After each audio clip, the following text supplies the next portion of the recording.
warahmatullahi wabarakatuh. Halo guys, kami dari kelompok 6 dengan beranggotan 3 orang, yaitu saya dengan bernama Nasla Isnafahlia dan rekan-rekan saya ada Ayu Lestari dan ada Naura Ayu.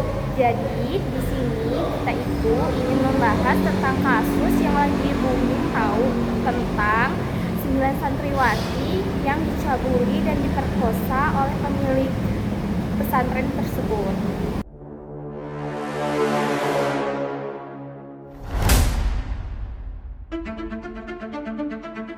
Jadi untuk memulai, mari kita simak sekilas mengenai latar belakang kasus ini. Berita ini mengejutkan. Ini bermula ketika laporan tentang pemilik pesantren yang seharusnya menjadi figur panutan, tapi malah justru menjadi pelaku tindakan yang sangat tidak bermoral. Jadi, beliau itu menggunakan posisi dan pengaruhnya untuk memanipulasi santriwati yang tinggal di pesantren tersebut. Oh iya, ternyata kasus seperti ini tuh menunjukkan celah besar dalam sistem perlindungan anak di lembaga-lembaga pendidikan ya. Seharusnya ada pengawasan ketat dan prosedur yang memastikan keamanan santri di setiap pesantren agar tidak terjadi hal-hal yang tidak diinginkan. Contohnya pencabulan dan oleh pemilik itu, pemilik pesantren. Iya. Kok bisa ya di pondok pesantren? Padahal kok kan kayak ada gitu? hukumnya kayak Iya. hukum agama Iya. yang bagian Padahal beliaunya itu harus ngerti juga nggak sih Iya. kalau dicabuli itu nggak boleh gitu. Kenapa dia seakan-akan malah dia mencabuli santriwatinya itu? dalam dia masih kecil ya, walaupun kasihan, masa depannya itu masih panjang. Hanya karena diiming-imingi. permen mungkin ya kak ya, permen atau es krim Atau gitu. apa jangan-jangan mereka itu dicabuli itu kayak dia nafsu si apa sih si Pemilik pesantren itu kan, entah mungkin juga kayak santriwatinya itu kayak di mana sih, kayak di paksa Ya, Iya, dipaksa dipaksa. dengan iming-iming, dengan ngerjain iming-iming. tugas atau apa, dipinjemin HP, Iya. diberi vitamin. Ya ampun, kayak kalian jangan mau ya kalau diiming-imingi iya orang Iya. apalagi ngomong di pinggir Iya, jalan ya kak. soalnya Jangan semakin kesini kita itu kayak semakin rawan gitu loh. Semakin banyak. Iya, kasihan aku. Iya. Apa mungkin bisa jadi santriwati itu diancam ya? Gak tahu Mungkin juga, aja ya, Kak, ya. mungkin aja. Mungkin diancam orang tuanya atau gimana begitu. Kasihan orang tuanya kan udah masukin ke pesantren, tujuannya itu baik untuk dia bisa tahu ilmu agama, ternyata malah dicabuli. Ya Allah. Parah banget. Mirisnya peristiwa ini bukan hanya terjadi satu kali ya, tapi berlangsung dalam kurun waktu yang cukup lama. Terus habis itu sehingga akhirnya ada keberanian dari salah satu santri untuk berbicara. Ketika berita ini terungkap, pihak kepolisian segera bertindak dan memulai penyelidikan lebih lanjut lagi. Lebih ke polisian itu biar dapat bukti lah ya Kak, ya, untuk menelusuri sesuatu yang terjadi di pondok pesantren itu biar nggak terjadi Iya. kelamaan. Kadang aku itu gedek banget sama anak sing lama banget ngomongin. Kenapa sih, kita kan tinggal ngomong. Iya. Jadi kita harus membuka suara. Iya. Entah mungkin santriwatinya itu takut, trauma atau segala macam gitu ya. Jadi kayak gimana gitu perasaannya dia jadi harus mempertimbangkan satu sama lain. Iya juga sih, tapi lama banget baru cerita. Kalian yang kejadiannya udah beberapa bulan yang lalu. Iya. Apa dipaksa untuk kamu jangan bilang ke orang tuamu, apalagi ke polisi gitu ya. Iya, mungkin diancam-ancam kali ya. Iya. Ancaman mungkin. Ancaman seperti apa itu sampai nggak boleh cerita, Ya entah mungkin nggak boleh main HP, nggak boleh. mungkin nggak apa kayak diancam buat keluar dari pesantren, entah dia bakalan tinggal di situ, nggak bakalan bisa naik kelas, nggak bisa lulus dari pondok pesantren itu Atau kan bisa jadi dikucilkan Iya satu sama kali. lain, atau nggak diperburuk satu sama lain.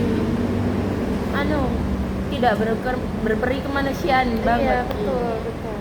Itu otaknya kecil ya Kak, minus banget. Nggak Padahal, kecil aja itu bang, nggak punya otak. otaknya hilang. Otaknya hilang. Padahal dia tuh apa ustad ya? Iya. Iya. Astagfirullahaladzim. Tapi ada aja pemikirannya kayak gitu ya, parah banget ya. Aku yang cewek kit hati, Iya. hilang keperawanannya. Iya. Mana Kita masih aja yang kecil. besar ini masih menjaga. Iya, suatu betul. perawanan. Kok Lah teman, jangan. jangan sampai saling- tergiur sama sesuatu. Ya, jika ada yang begitu langsung lapor aja, nggak usah nunggu-nunggu sehari, 2 hari, 3 hari sampai berbulan-bulan, nggak usah. Ya nggak usah, langsung. Langsung Langsung hubungi orang tua, terus kerabat yang terdekat, teman, saudara, semuanya yang ada di sekitar kalian. Oke? Jadi teman-teman semua, kasus ini itu harus menjadi peringatan bagi kita semua bahwa kepercayaan yang diberikan kepada tokoh agama atau pemimpin lembaga pendidikan itu harus disertai dengan tanggung jawab yang besar. Jadi kita itu kayak harus memperkuat upaya untuk melindungi anak-anak dari kekerasan seksual karena itu dampaknya sangat buruk sekali. Masa depan. Iya.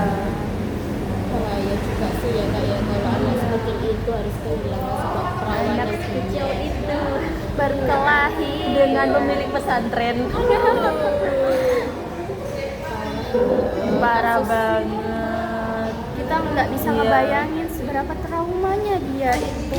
Pasti trauma banget lah kan. Secara berapa kali udah digituin. Iya, terus malah baru bilang dari beberapa bulan yang lalu, kenapa udah harus bilang langsung gitu ya. Mungkin kabur atau nggak sela-sela waktu dia pegang HP gitu ya. Seharusnya kan dia cari kesempatan gitu buat langsung bilang. Dulu banyak ustazah Harus ustazah, nunggu lama. Iya. ustazah, temen itu paling penting itu kita harus bicara ke temen. Nggak mungkin kan semuanya kayak gitu di pesantren. Mungkin sih lah. Ah. Saat ini pelaku kan sudah ditahan dan diproses hukum. Namun yang menjadi perhatian itu adalah dampak trauma yang dialami korban. Gimana ya mereka bisa pulihkah? Apa yang harus kita lakukan sebagai masyarakat untuk mendukung mereka? Kalau untuk pulihnya sepertinya bisa, cuma mungkin butuh waktu yang cukup lama gitu. Bagi kalau masih kecil biasanya ke psikolog nggak sih? Iya. Ya, apalagi mungkin masih terngiang-ngiang kejadian yang dialami. Apalagi kalau kita habis kecelakaan ini pasti kita kebayang-bayang sesuatu. Apalagi ini yang Iya. kehilangan jadi diri dia kayak ya Allah masih kecil guys. Iya, kayak ya, kasihan banget. Apa ya yang ada di pikiran mereka? Apakah mereka akan cerita semuanya dari awal mula? Harus sih. Apalagi ke penjara itu harus dihukum mati kalau bisa. Kalau bisa sih begitu, karena udah bikin anak orang itu trauma, sudah sehancur-hancurnya lah dia itu. Seharusnya penjahat kelamin kayak mereka harus dikebiri gak sih kak? Iya. Biar gak bikin resah lagi, kasihan mereka. Kasihan, masih kecil juga, ya ampun. Orang tua udah berani menitipkan kepada orang lain, tetapi pas sama orang lain tambah tidak. Iya, kasihan. Apalagi Kasihan orang ini tua.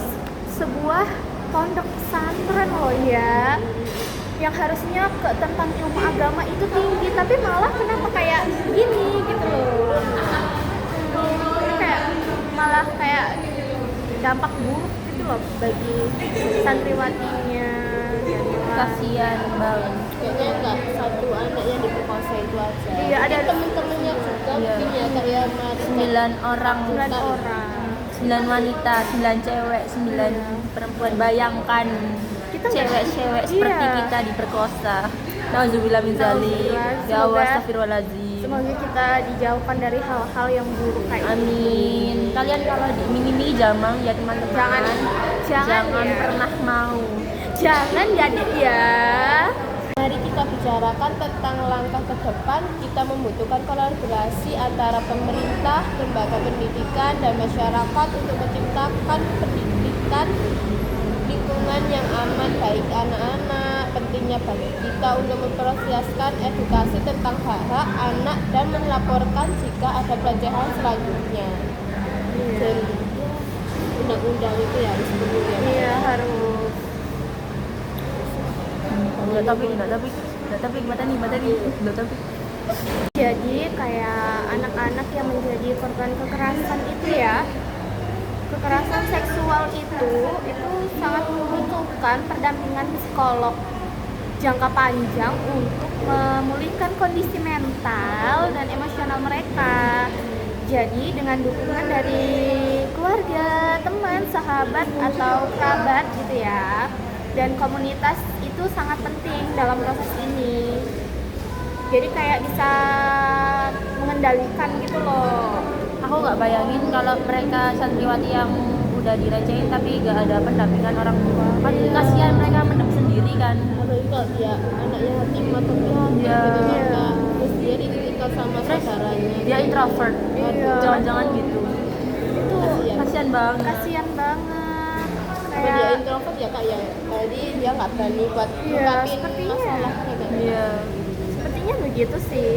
Aku sangat tidak membayangkan mereka mendam masalah sendiri terus tiba-tiba dia bunuh diri kan. Iya. Aduh kasihan banget. Heeh. Biasanya seseorang yang nggak kuat nahan beban yang entah dari pikiran, dari omongan, dari perilaku itu kayak ujung-ujungnya apa? Ya bunuh diri. Gitu loh. apalagi kalau kita stres mahasiswa, Ya. mungkin kita masih semester 1 ya kak ya, Iya. belum semester akhir. Pemilik pesantren itu loh kok bisa ya nafsu sama cewek yang Di bawah pesantren. umur. Pedofil. Oh ya betul. Masih banyak banget orang pedofil. Benci aku. Iya sih. Kalau dia mau nikah itu boleh loh seharusnya. Iya. Maksudnya kan mungkin ada santriwati yang lebih dewasa lah. Iya.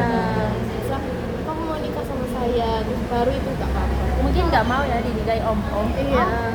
Katanya udah tua pemilik pesantren itu. Gak payu deh dia. Tapi nafsu. Nafsunya tinggi ya. Nafsunya tinggi. Kasihan situasi. Kita kayak nggak ngebayangin kalau pemilik pesantren itu kan sudah tua gitu ya. Pasti dia punya seorang istri nggak sih? Mungkin Betul lagi. mungkin dia punya istri ya kak ya. Mungkin dia apa istrinya udah meninggal atau nggak Cerai gitu.